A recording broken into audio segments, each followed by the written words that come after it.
Hi, my name's Ali Sanchez. I'm a traditional herbalist and natural health practitioner, and I work from my clinic, the Alternative Healing Centre, which is in the Blue Mountains just outside of Sydney. And right now you're watching Ali on Herbs. Yay!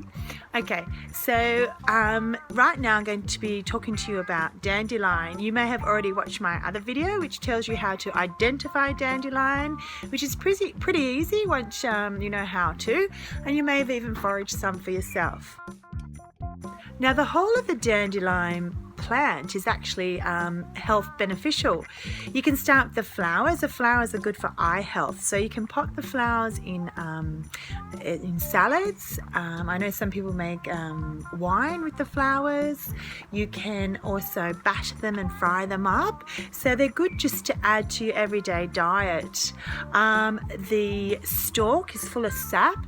And I haven't done this myself. I usually use thuja for the same thing, and that's for warts. But some people will get the sap from the stem and put it on their wart. Now, like thuja, it's something that you have to do every day consistently, and that helps to get rid of warts. And also the seeds of the dandelion, they're high in protein. So if you feel like, eating some dandelion seeds, then knock yourself out. Now, as a herbalist, we primarily use the root and the leaves of dandelion. Now, they're quite, dandelion's a bitter herb. So when we think of that, we think of poor digestion, because any sort of bitter taste, we get that kind of reaction in our body. So we can remember that's stimulating the digestive process. In fact, traditionally, we did used to eat bitters before we had a main meal. You can think of things like Swedish bitters, or even some of you may have that, a nice little green salad, but a bitter green salad before you eat, where you use plants like, rocket or even dandelion leaves, just for that bitter taste, which actually has an effect on the whole digestive system.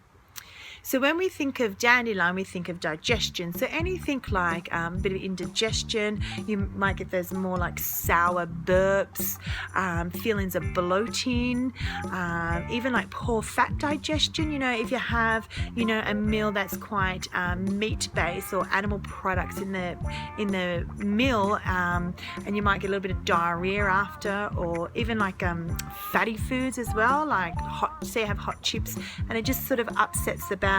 Well, that's a sign that your gallbladder and liver aren't too happy. So dandelion would be a great choice for you. Now, also, the liver has a lot of roles in our body. It has a lot of, it's involved in many metabolic pathways.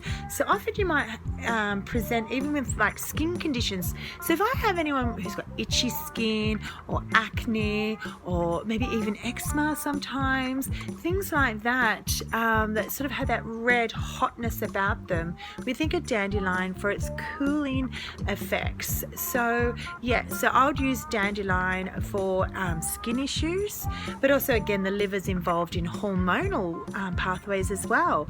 So any sort of hormonal issues, might be a bit of PMS or those sort of fluctuations, I will put dandelion in somebody's mix, maybe alongside with something that is more primary hormonal based, say like Chase Tree or Vitex, which is a really good example. Say I'm seeing somebody who might have a bit of acne, possibly hormonally related, or people who just are showing hot signs. They might have the red tongue or that red face, or even like holding on to emotions. People that hold on to their emotions, that can actually have an impact on our livers, because our liver, being it's a detoxing organ, and it's also involved in a lot of these metabolic pathways, that any time we have an emotion, this also has a chemical response in the body. So I see this in the clinic. For example, say people, they come to me and they say, look, I've tested, I've got this fatty liver, but I eat well, I don't drink, I don't do anything like that.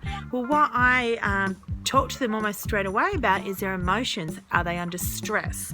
Do they have a boss they can't stand but can't talk to?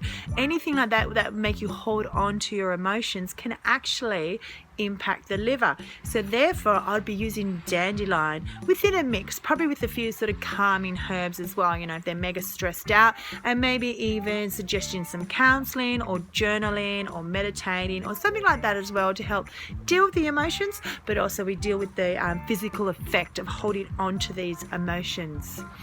Now the root itself is primarily used, with a liver focus, but it does also have that diuretic effect as well, and working on the kidneys. But when we look at the leaves, it's almost the other way around, where the leaves are a stronger diuretic. They have more of a salty taste, which is, usually a sign of good mineral content, and they're a great kidney medicine. So therefore we're looking at things like water retention, edema, a little bit puffy, that sort of stuff. That's a sign that the kidney could do with some love too. And dandelion leaves are really safe diuretic, so we don't have to be too concerned with the flow-on effect for people who might be on a bit of medication, that sort of thing. Dandelion is actually quite a gentle herb. Now the root in particular, the leaf does to an extent, but the root, if you harvest it around autumn, winter, when all that energy is being drawn back from the leaves and the flowers and back into the root, then the root is quite sweet. And one of the reasons this is it has inulin in it. Now inulin is a starchy carbohydrate, but what's really great about it is that it actually feeds our gut bacteria, which is wonderful because you look at these plants, and like I said, dandelion with its bitter taste and its liver loving qualities and its kidney, you're thinking of all these digestive properties about it. Well, inulin is actually what we call a prebiotic. It helps to feed the good bacteria in our guts, and many of us these days are really right onto the whole microbiome and the importance of having great gut bacteria, and we're all popping our probiotics and that sort of stuff. Well, you can go out in your front yard or your backyard or look in your garden, and you might actually find a free prebiotic right there in dandelion root, but also the leaves as well. These medicines have been around for centuries and they're still here today because they work. And I encourage you to give it a go. If you're not, going to go out and forage and get your whole crunchy hippie thing going on, that's totally fine. Just go to a health food store, because you can actually buy roasted dandelion root, and this makes a great coffee substitute because it's quite bitter, as we've been talking about, like coffee. So if you want to wean off the coffee, or even, you might be drinking too much coffee, so maybe have your morning coffee and then try the dandelion coffee.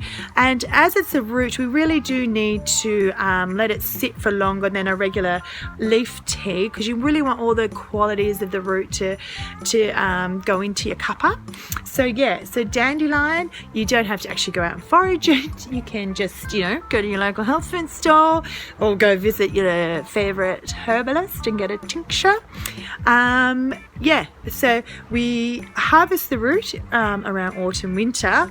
But then what's really interesting too about the leaves, well, we pick the leaves in spring when they're a bit fresher and possibly not quite as bitter, like a bit more palatable.